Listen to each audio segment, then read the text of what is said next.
I know we didn't plan this Instagram live. So it feels weird. It's like, oh my God, here I am on Instagram live. But I want to pull down these cover crops, and I want to share it and put it on our Instagram TV so that you guys can all watch how I do it. 8 weeks ago, when the quarantine started, we planted these cover crops in an Instagram live that turned into a YouTube workshop about like what to do with your summer or spring garden. The way that we planted these is we broadcasted the seeds, and that's just a fancy way of saying threw them about, but in an organized way. We picked half a pound of the seed, sprinkled it around, kind of mixed it into the soil, watered it regularly for about a week, and then we ignored it. So this is 8 weeks later. Let me go back to the beginning and talk about cover crops, why we did this to our garden, and why a lot of other gardeners choose to do this to their garden during the summer too. So cover crops are plants that farmers and gardeners plant during their off season to condition and re-nourish their soil. So in Miami, the off season for typical veggie growing that you would put in a raised bed like this, the off season is the summer. So tons of people come to us and are like, oh, I heard you don't grow in the summer, like what do you do? And this is our main recommendation of what you do. You cover crop. Up north, people cover crop during the winter, like when it's cold or when there's snow where you can't grow. So if you Google like how to cover crop or whatever, you're gonna realize that there are tons of different varieties of cover crops, and they're very weather and climate specific. So since we're down here in the subtropics, we have to have like a really, really heat tolerant cover crop.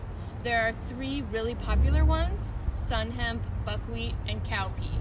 There are more, but those are the really popular ones that most people seem to use. And this is our #1 favorite. This is Sunn Hemp. Sunn Hemp is a legume, so that means it's a bean. It's in the legume family, and one of the really cool things that all of the plants in that family do is they partner with a fungus that lives in their soil, in their roots, and that will use the plant to absorb nitrogen from the atmosphere, and it will store it in nodules in the roots. So I'm gonna dig one up for you guys.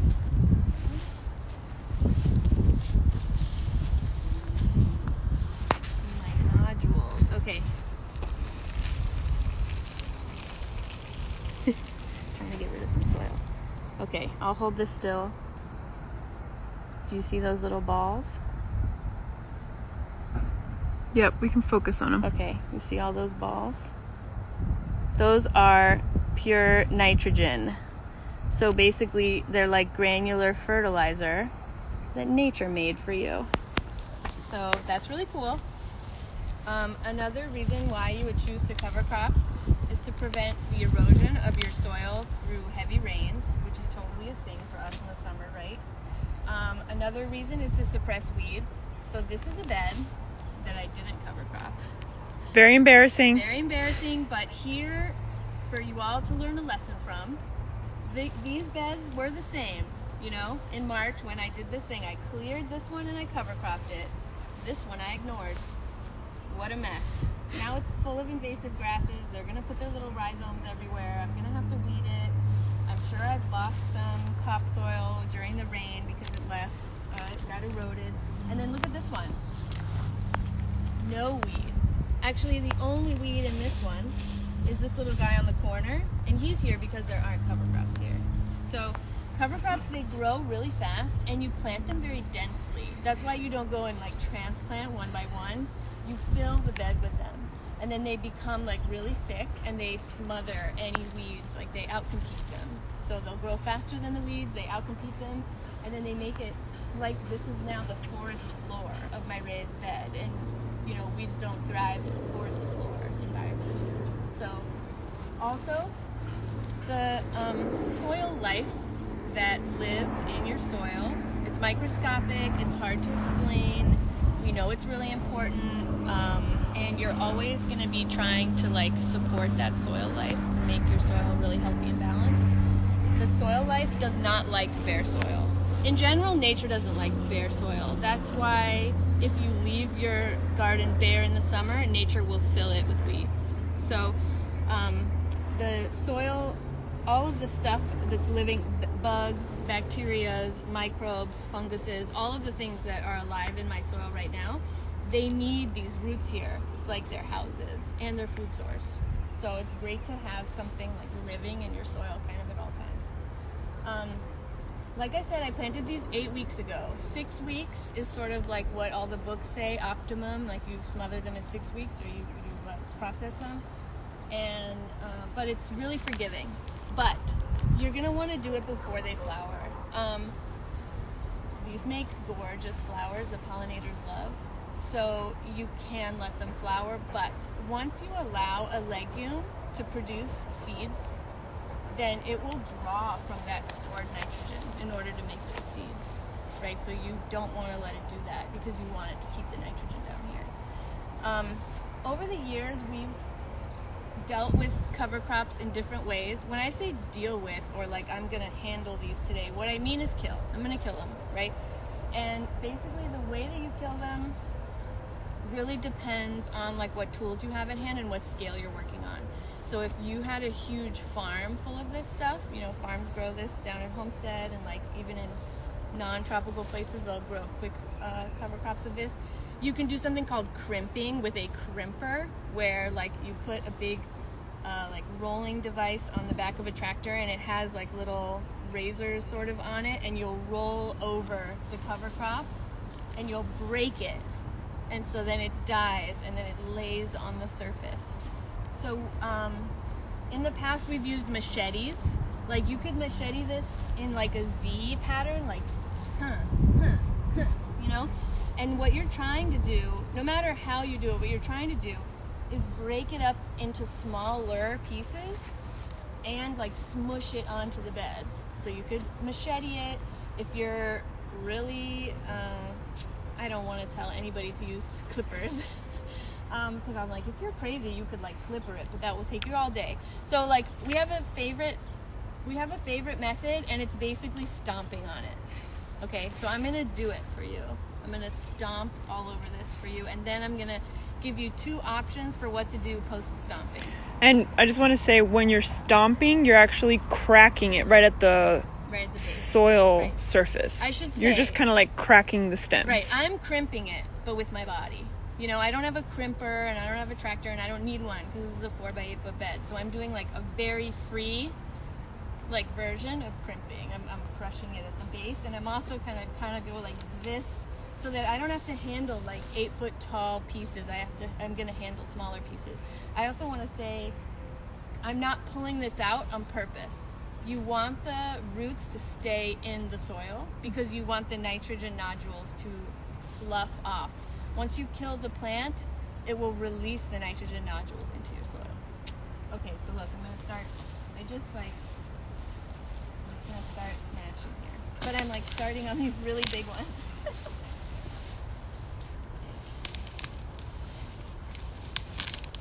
And like I'll go kind of back and forth so that I can get them like, because I want it to cover the whole bed, you know? I don't want to like smush them all into like the center. Yeah. So I'll smush them, and usually we tell people not to walk in their raised beds. So I kind of feel like this is worth it, and it's once a year and it's not planted. So I'm kind of like, I'm smushing, and then I'm like going back, you know, because if I just smush from the outside in, you hear all that cracking? Yeah, you can hear it pretty good. And then I like go back.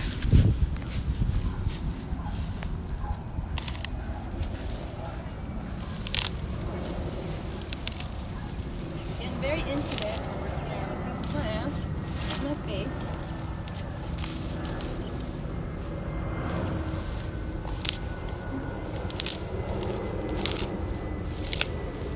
We kind of figured out how to do this out of desperation. We had a really big garden. We weed whacked it. We were weed whacking it, and the weed whacker died. And weed whacking is definitely an option if you've got a weed whacker.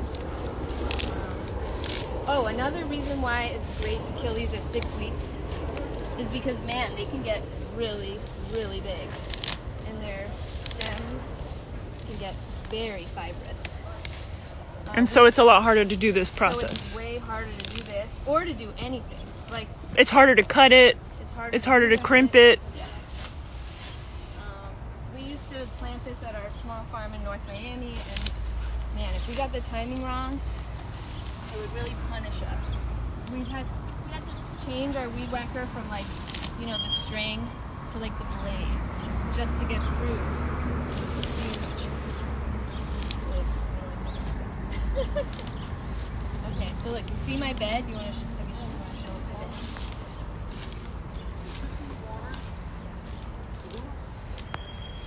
I have a video of us one time at the farm using a 55-gallon drum. Oh yeah, to try and crimp it. And we like rolled it across the field systematically, like kind of knocking it all over. And once we begged our landlord to mow it. And he did. And he did. And it worked. But also, just to get a little bit nerdy here, farms also do this thing called flail mowing with this. Because something about mowing is when a mower will only cut once. So a mower will leave you with like 6-foot tall pieces. Flail mowers are basically made for this, and they flail. They like chop it all up into like this perfect, beautiful mulch. And then they leave it on the surface. And we were like, we need to rent a flail mower, but we couldn't find one. Because they're kind of rare. People don't buy them for the house. Okay, look, almost done. And I'm like going through here and making sure that it's kind of even, you know? Moving it around where I see empty spots or spots that's almost green. Alright, here you go.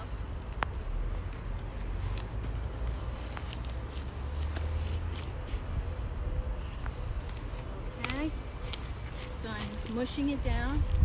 So one of the other things that makes Sunn Hemp a super good cover crop is it produces a lot of organic matter. Like all that green mess you see up there is going to basically compost, like break down into your soil and make a bunch of new organic matter.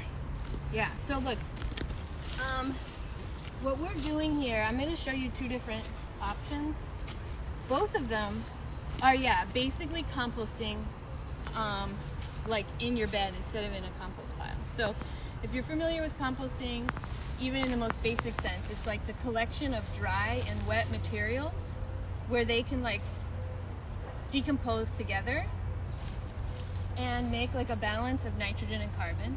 So in general, your browns are your carbon, and they are dry stuff. So like cardboard, newspaper, mulch, hay, anything that like doesn't have its liquid in it anymore, right? Your nitrogens are your greens, and that's fresh stuff. So it's like kitchen scraps or yard waste, or this is like called green manure, a plant that you grow just so that you can compost it. That's called green manure. So green manures are greens, and then like kitchen scraps, everything like that that's still moist, right? The way that you turn something that is still moist into nitrogen is you cover it. So I'm gonna do two things here. I'm gonna cover half the bed, okay? The fancy farmy term for that is occultation. And occultation is a word that's used in a bunch of other ways too. All it means is that something is hidden. It's like the act of hiding something. So I'm gonna hide this Sunn Hemp under soil, right? I'm gonna like completely cover its body with soil, and that way I'm gonna trap a lot of its nitrogen content. And this has also extra nitrogen content because it's a legume. So it's got nitrogen in its leaves and its stem as well. The other half of the bed, I'm gonna leave. I'm just gonna leave it. So you could just leave your bed like this. What will happen there is that this stuff will dry out in the sun and it will become like hay or straw. So like carbon. And both of them will add organic material to your soil. They're just different. What's my preference? The occultation. Because it's kind of like, well, nitrogen is great, it's really hard to get, and I like the addition of more soil as well. It feels like more like a whole system, like to do. it's weird looking and feeling to like bury a bunch of living sticks under soil in your raised bed, but you're doing it well in advance of planting. You can cover crop right now and you still have time. We planted this super duper early just because we wanted to like do it for the workshop. So you could cover crop right now. It would be totally fine. And you would grow them for 6 weeks, and then you would spend like another 6 weeks letting the occultation do its work. And by the time fall comes around for planting, like all this material will be gone. So you're saying you need a minimum of 3 months? Yeah. 12 weeks? Yeah, 12 weeks. So now would be like a great time to cover crop.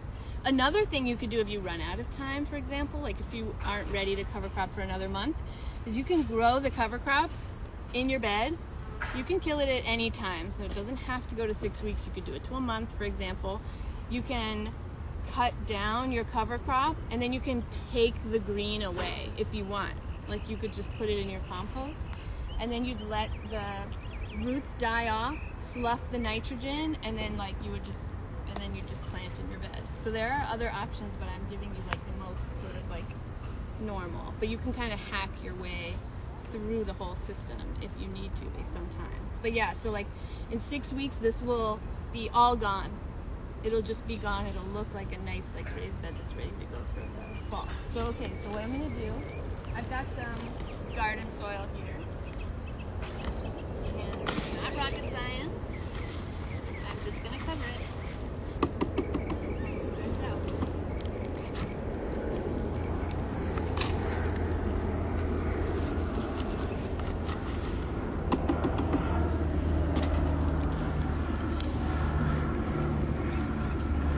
One thing that's not great about doing it this early is that all composted material does break down kind of quickly.